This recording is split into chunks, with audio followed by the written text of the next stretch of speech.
bullets fly nightly. She gunned our daughter down. Clearly, the streets of Chicago are deadly and dangerous. Though not as dangerous as Detroit, their murder rate's worse. Still, there are 8 murders per week in Chicago. It's one of the more dangerous cities in America, but getting safer, say the police.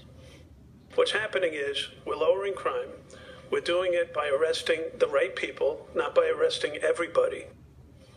Murder and robbery are down from their peaks, but John Lott, president of the Crime Prevention Research Center, says Mayor Emanuel has made things worse. What do you mean? Well, first of all, the crime numbers, there's a lot of problems with them. There's been a lot of corruption.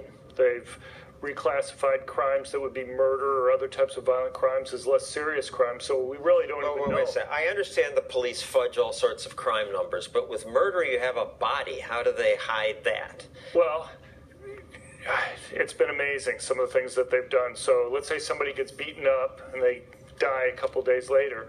They'll classify that as a battery rather than a murder. They won't even they'll say the person, or other cases they say the person died from natural causes, even though the police, are stunned by the decision that's made there. And they do it time after time. Crime is down in Chicago with these reports. Maybe they're fudged, but it's probably down, probably because it's down everywhere in America. Right. It's just a trend for reasons we can't be certain about. Right. Even with the fudging, it's gone down much more in the rest of the United States and much more in other large cities than it's gone down in Chicago. And one reason for that may be what most tough on crime people often say is the solution. Chicago in 1982 passed a ban on handguns, and they said, we're going to pass this. This is going to cut into the street shootings and the murder rate. Right. But let's put up the chart that we have of what did happen. So you see the murder, well, you tell it, but the horizontal line shows 1982 when the ban went into effect. Before then, the murder rate was going down. Right. Chicago's murder rate was going down. It was going down relative to other cities in the United States. Yeah, this chart shows relative to other cities. Right. But as soon as the ban went into effect, not only did Chicago's murder rate stop going down relative to other cities, it started rising relative to them. It's, it just did the exact opposite. But the thing is, it's not unique in Chicago. Whether it's D.C. or any other place in the world, every time they've tried to ban guns, every single time murder rates have gone up. To most of us in New York, this is counterintuitive. Ban guns, ban crime. Well, you'd think so, but the problem you have to ask is who obeys these laws. It's basically the most law-abiding good citizens who obey the bans rather than the criminals. And rather than making it more difficult for criminals to commit crime, it's actually easier because they don't have to worry about victims defending themselves. Now, Illinois became the last state in the union to allow concealed carry permits, so now guns are allowed in Chicago. But the law makes it tough for poor people. I mean, it's extremely costly. To go through the permitting process, like $600. I mean, it's more than any other state. In Pennsylvania, it's $20 to go through the permitting process. In Indiana, it's $45. And that not only reduces the number of people who get permits, but it changes the mix. My research finds the people who benefit the most are the most likely victims of violent crime, poor blacks. But they're the very ones that can't afford $600 to go and get a permit to protect themselves. So you have permits, but giving it to the people who need it the least.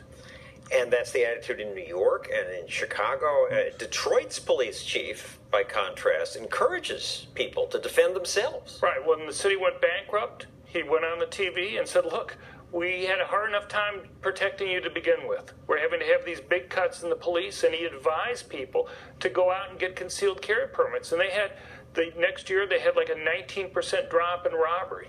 And he didn't say the whole thing was due to the permits, but he attributed a good percentage of that drop just to the fact that victims were able to go and defend themselves.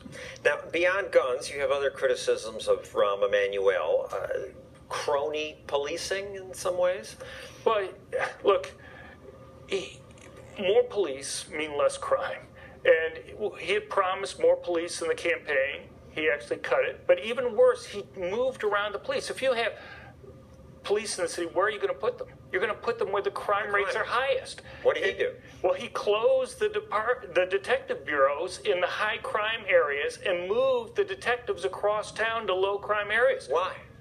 Well, he had made promises during his first campaign that he was going to beef up policing in certain relatively affluent areas. Where people contribute more. Right. Well, I mean, I'm not saying he did an irrational thing as far as winning elections go, but in terms of reducing crime. So you ended up, the crime still occurred in these high crime areas, even increased, but then the police had to drive all the way across town every time they wanted to go and solve a crime. Finally, you have had a personal experience with Chicago politics. I did. Actually, Mike Flannery was somewhat involved with this earlier, but when I was at Chicago, my book came out more. University of Chicago. I was at the University of Chicago. Mayor Daley, I wasn't his favorite guy. And he called up Hugo. Because you were critical of these gun rules. Right. Well, I'd have op-eds in like the Chicago Tribune or be speaking out on it. And he was one of the mayors leading the suits against gun makers. And anyway, I understand he was pretty upset by a couple of the op-eds that I had written. And so he called up the president of the University of Chicago. And he said he had all these wonderful things that he wanted to do with the university, but my continued presence at the University of Chicago was going to do irreparable harm to the relationship between the city and the school. And you lost your job. Right. Thank you, John Lott. I'm glad you found other work. Next, The Corruption of Chicago, Pay to Play, it's called. I'd call it bribery.